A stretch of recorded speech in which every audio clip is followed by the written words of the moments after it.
I want an extra short weekend. It looked like whatever you drink last night, you don't wear off yet. Good afternoon, good afternoon. Welcome to another episode of Sunday Scoops.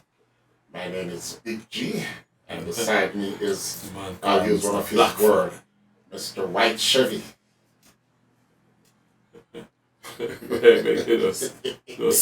Let's keep going.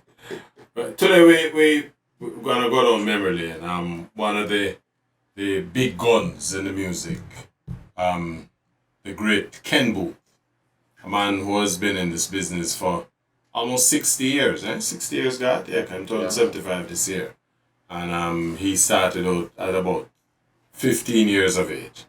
And so we are going to be peeling back the onions on his career to, give a toast to Ken Boothe, who is not doing too well at this point in time. Still performing though. But still doing what he does best. And, we want to celebrate these people when we have. We should be joined by a man who has been involved, played on more than a couple of tracks performed by Ken Boothe. The great Charlie Organer himself. And he was with us last week too. So. Yes, he was with us. He spin has Charlie Organer. Absolutely. And Charlie has a long reputation with most of the studios and so on. And so we're going to use the opportunity to hear his input on the impact of Ken Boothe. God, you want to start you off with? Starting you off with a song called 1, 2, 3. Uno, or it's done in stress. Spanish. Uno, if you're from Cuba, you say do, tre. Uno, do, tre. Uno, dos, tres, cinco, seis, seis. Uno, dos, tres, cuatro. I'll leave out the 4. Quattro. Interestingly, Ken Boothe made a point that he said he wrote this song with Stranger Cole. And says Stranger Cole at the time, at that time was a big artist, but he was also Ken Boothe's neighbor, and him said at the time to him Ken Boothe was a little on the chubby side. Eat out all that mother food, and so him say carry him, Stranger had been encouraging him to come into this business because he had a good voice, and so he took him down to Duke Reed, and Duke Reed said, "Where you going with this little fat boy?" And him said, "Joe, forget about him size, listen to the voice." And him said, him no nervous like a leaf, because the reputation of Duke Reed, even for him as a like a 14, 15-year-old, right, was not a positive or encouraging reputation. Duke Reed always have 2 guns and waist and all that kind of thing. And him say, so Duke Reed must have turned to him and said, "Let me hear it. A stranger say you can't sing. Let me hear you sing, sir." Because they record, the 2 of them rehearse the song. So, and then back in those days, there was 4-track and 8-track. No, like a 2-track thing. 1 take. Right. That's so it. Him said, them go bam and dive in at the song, and him said, Duke Reed said, hold on. Upstairs, right now, upstairs. And him shocked him, I wonder when him mean upstairs. Him said, I'll record the song. And him said, 1 take.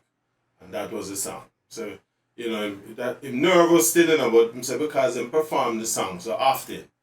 That was 1963. 1963. And just as background, Ken Boothe, born in Denham Town, at that 1948, I think it's 22nd of March, so that makes him now 75. Yes. And you do the arithmetic, 60 years him in the business. So you have to celebrate a man like this. But again, he owed it all, as he said, to Stranger Cole, because Stranger is the person who literally held his hand and brought him into the business. Richard, back in about 2002, 2003, I happened to take him a concert down at the Bay Plaza in Miami. Mm-hmm. And Ken Boothe was one of the artists performing. So that he would be in his 50s. And let me tell you, man, apart from the performance, That man drops some legs on stage. Yeah, man, a big legs, man. In fact, you just pointed out as the song was reeling there. Um, Charlie Organeers, Mortaga, them boy, call it the Charlie Organeers, Mortaga, and that you know strong, powerful sound. I think Charlie Organeer has joined us. We want to see if we can soon bring him in. But no, just as a background to God, um, Ken Boothe said, he came basically from a musical family. His mother was always singing. Mother seemed to have been a lover of the blues, and he had a sister. I think he was the last one in his last child in the family. But his sister was also a big singer who had an act as well. And, on occasions he would go out and perform with her and she'd do her little cabaret performances. But the preferences at the time was the blues, and he had kind of made his bones with he liked a couple of singers from Jamaica whose singing style he liked. Right. One of them was Owen Gray. He said Owen Gray was a major influence on his music. And Owen Gray at the time was renowned for his own blues style singing.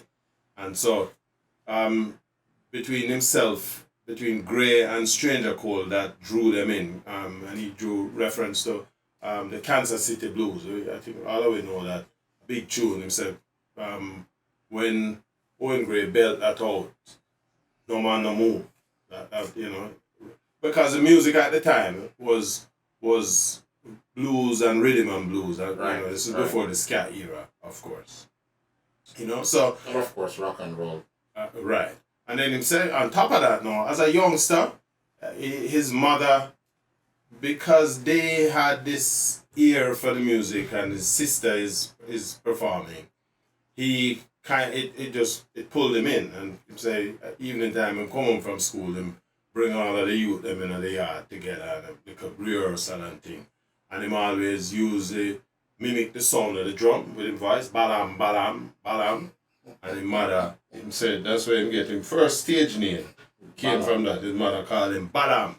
So he said this is kind of how he came into the business.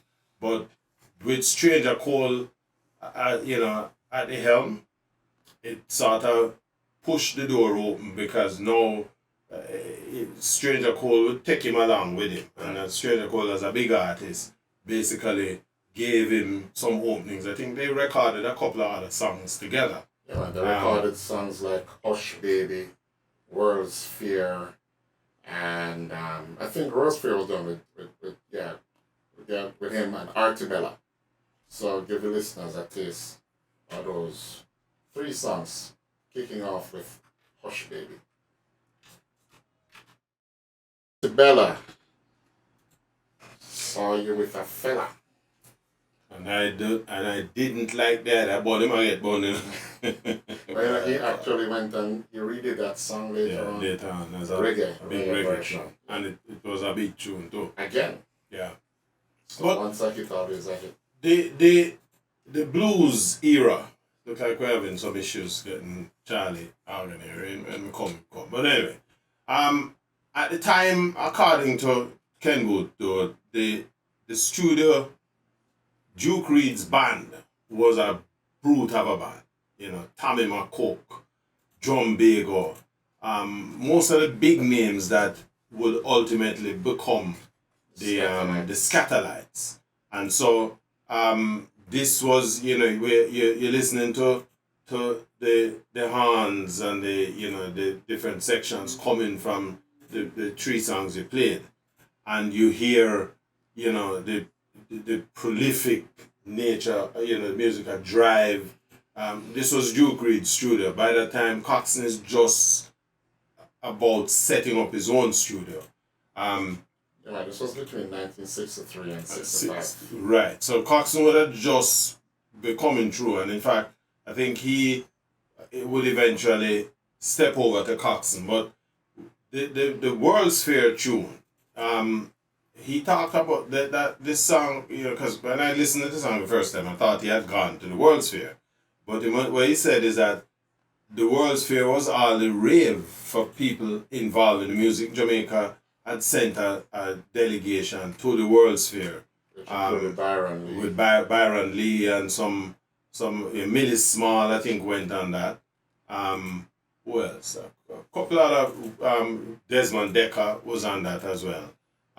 But the best band didn't go, which was the Scatterlights. And him said he basically just wrote a song about, what he thought it would have been like. Him and him girl, at the World's Fair, and I think he did an excellent job. His interpretation was pretty good, eh? Yeah, man. 1965, he'd be 17 years old by then. What the thing about him for me, though, God, is that he seemed to have had a pretty good grasp of music himself. He wasn't afraid with the experimentation, and you kind of sit, you feel that coming through, even though at the time, Stranger Cole would have been the bigger artist, right? But he seemed to. But he was fearless, right? You recognized Stranger Cole as a bigger artist, but that didn't stop him from proving his worth. Absolutely. He again, the influences you look at. And you see that coming through. It was the R&B period, so you're looking at people like the Temptations, the blues, with Otis Redding, the Drifters again, blues and thing. What is also interesting is that the backing band too. These guys showed mastery over the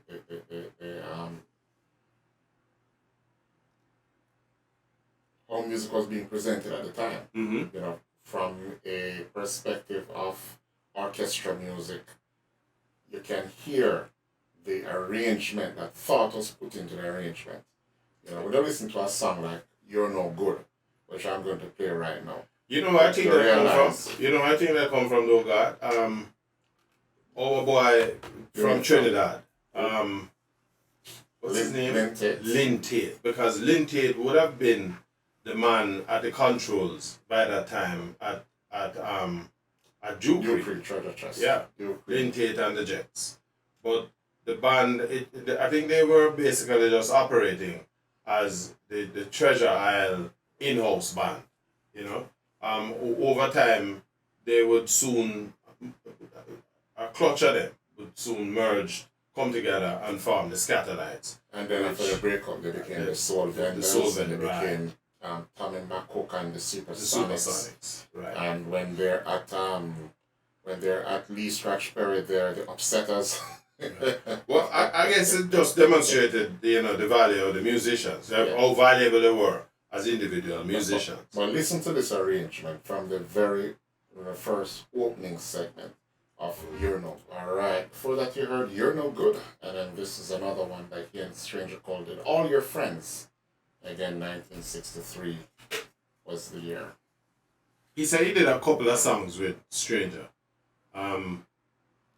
This is more than a couple, Richard. I'm counting 1, 2, 3, 4, 5. Well, he said after this, by the time he had put through those couple of songs, well, he, on the strength of Stranger Cole, they actually went to Coxsone.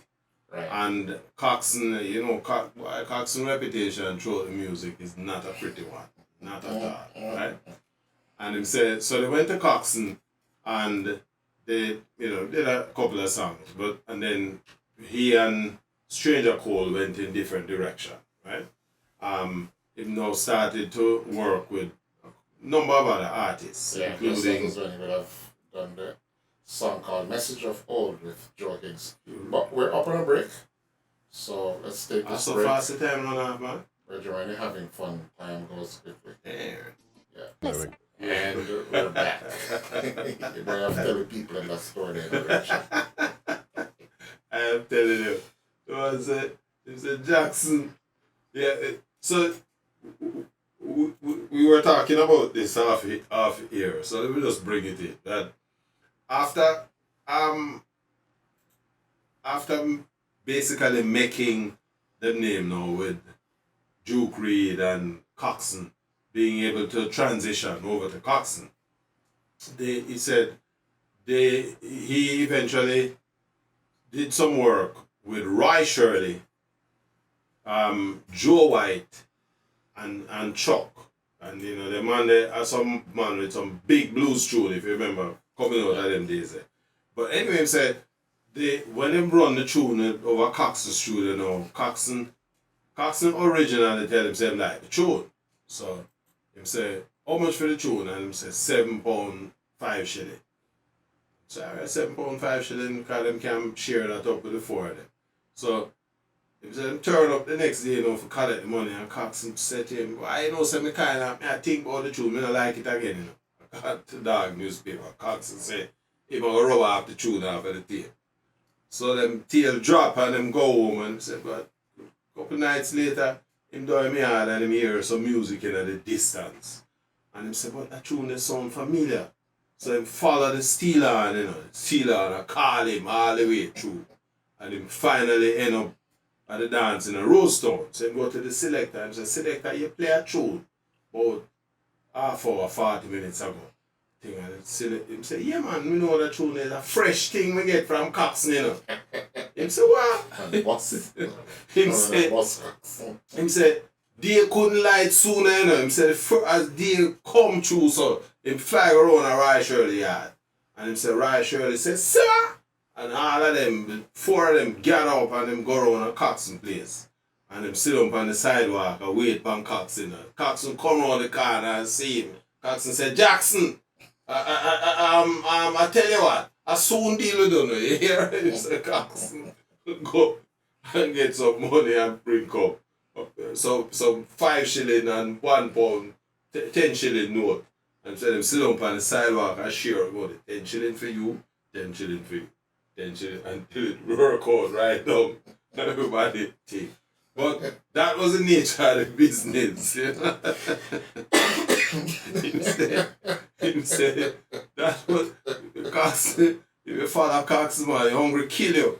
Yes, and everybody is Jackson. Yeah, I said, Jackson, I know where you come about, you know, but I know Talking about Roy Shirley, right in the Rocksteady era, they did a song together. And a song called Feel Good. Yes, and that was Feel Good in both Roy Shirley. Didn't Roy Shirley have another song that sounded exactly like this, Richard? Yeah, man. In fact, Roy Shirley, if you could easily say that him sing all them songs with the same kind of. Well, it's another half man. Yeah, the sound is almost the same. No matter when who was sing with. The song was Hold Them. Hold Them. Yeah. Hold them left and right. You know? So, but this was the thing with the music at that time. You the getting through the door was the first step. Staying in the door when you came in was the big challenge. And clearly Ken Boothe had that.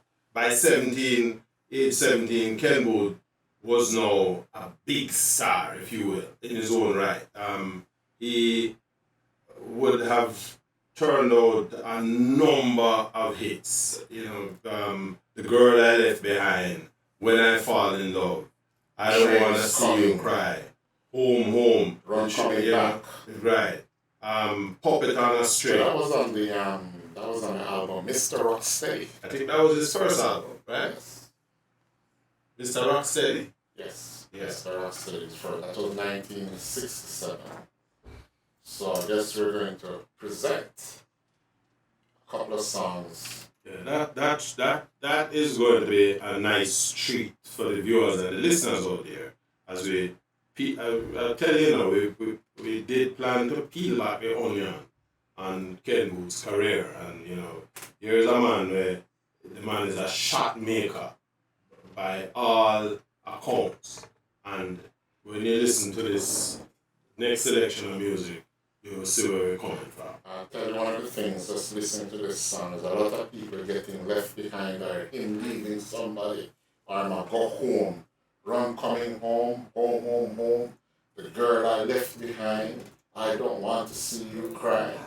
The train is coming, baby, all them something there. Why Richard not tell you? You can say that this other man was involved in a lot of movement, one way or the other. Eh? But somebody always I get left.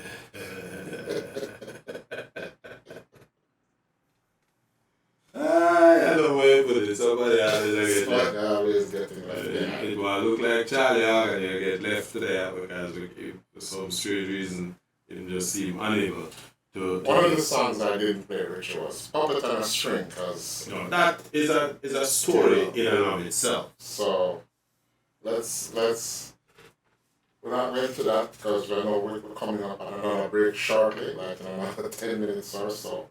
But he seemed to have had despite that song that he did with Roy Shirley and Chuck, that Mr. Coxon Reportedly. wanted to not pay them for. He stayed there and he had these, a string of hits. I think he was one of them who helped sort of punctuate Coxon's participation in the rocksteady era. Because Duke Reed had alternates, way ahead. And Melodians, the Paragons, and so on. But by the time he came in, it was him who basically put, Dennis Brown came into a little part of that period. Dennis Brown was late 69, early 70. You are correct. But he literally laid down Coxon's challenge to Duke Reed. I could say at the time was Ben Robinson. But he wasn't even rocksteady either. He just had a couple of songs like Rain from the Skies and, those songs. No, it was Ken Boothe, you are correct. And of course he had a couple of other artists who was coming through. The Pressure and Slide guy, with name.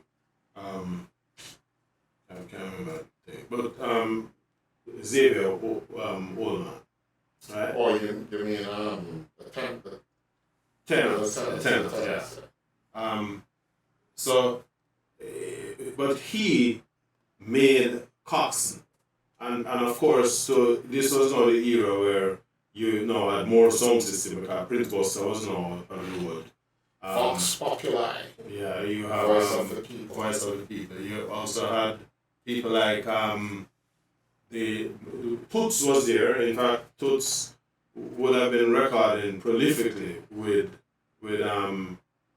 Beverly's. And I think he did a few pieces of work with don't remember Prince Buster as well. Yeah. He also there was a little thing going on between Prince Buster and Derek Morgan at the time. So, he also did some work with Sonia Pottinger. Well, he helped to also lay down Sonia Pottinger's challenge as well. I think by that, Sonia had bought out Treasure Island by that time, and he also helped significantly to place her on the map. So the songs that he did for her was "Say You" and "Lady with the Starlight." With the Starlight. I think we should touch a couple of those. To the early 70s or Sunday afternoon in general, when you just used to hear rocksteady music being played on sound systems, especially if you're on the beach. And even in the 70s and 80s, these songs they're like grass, perennial, not dead, can't dead. And I would say to you, somebody wants to tell you about that because if you did that about it, Come to the disrespect again. When you're taking off, where I say you can't get back, so you're back, bruh. But seriously, you're right, oh God. This is the kind of music that sort of walk you back into your past. You can almost say where you were Yeah, man. when this song came off the press. And Yeah. some And, rice and peas music. and what was great too about this is these are what you call non-threatening music. You know, you can play them almost granted at the time. You play them everywhere and anywhere. True, but at the same time, remember this, during the time of them tune to a certain extent can't play on the radio. Worse on a Sunday, he can't play them tune. Listen, Yeah, from 12 them o'clock radio at Saturday, church. from 12 o'clock Saturday night, pure gospel music. Yeah, Right back till 12 till o'clock. 12 o'clock Sunday night, or Monday morning, minute after 12. But the point though is it was to a large extent what we call non-threatening. This music that, as the music aged, they mellowed. And the more it mellowed, it is the bigger the contribution to Ken Booth's career. By the time Ken Booth would have now been looking to beyond just the shores of Jamaica. I think you mentioned there's one big tune that basically jump off the crowd today. Puppet on a String. Yes. Yeah. And before we even touch anything else, we gotta touch Puppet on a String. And then the other song now, which was a song that that pretty much heralded his time. I don't think when he made that song, he was a activist, but trust me, the political aspects of Jamaica took that song and run with it. But let's go to Puppet on a String first, and then we'll explore that song, 1971, a song called Freedom Street. We said the The train is coming. train left you Richie, Yeah. long time. But that was the original. Before that, you heard the remix for that movie, Money Train, starring Wesley Snipes and Woody Harrelson. With the eyes.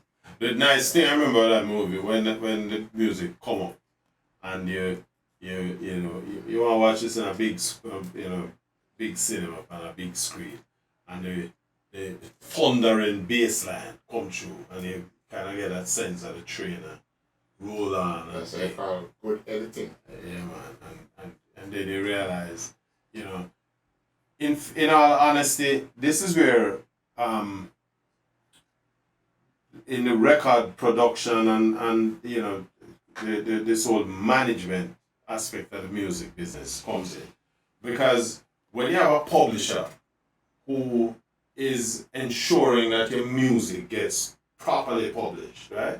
And Paul Campbell, you have to give him his due. He has, as a regular contributor to this program, and he always talked about it. He said, a lot of these singers, musicians, don't understand the publishing business. Because it says, publishing, do this for thing, When your music is out there, as a good publisher, gets your music in front of almost everybody.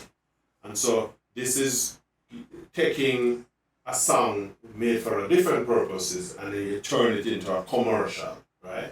And as he always pointed out, that the commercial use of music is the biggest revenue. I can tell you, right? Jimmy Cliff, banking. Bob Marley, banking. And lately, Toots and the Maytals with that Levi commercials, banking. And all of this is about how your publisher deals with your work. And clearly, because Ken Booth certainly not struggling. He could have done better because the way our music thing was structured in the beginning never really gave these guys much. It was never structured to the benefit in Jamaica. Absolutely. Whether you're a producer, studio owner, artist, or musician, the only person who make the money is the man who brings the fire. Absolutely. But in his case, he got lucky, if you will, and made some good deals, and they continue to pay off. Because this is the point where, when you in your 50s, your 60s, and your 70s, is your catalog and how your catalog was, the way you had published that catalog, that becomes your income And your legacy. and your legacy at this stage of your life. But without a doubt. Ken Boothe. Yes, the train never left him. The The money train never left him. Hi there. If you enjoyed that clip, go on over to our website at yardmedia.com where you can watch the entire broadcast at your leisure. And while you're there, why don't you check out our other reggae music features? And before you leave, pick up some of our Jamaican reggae merchandise, and hey, don't forget to tell your friends.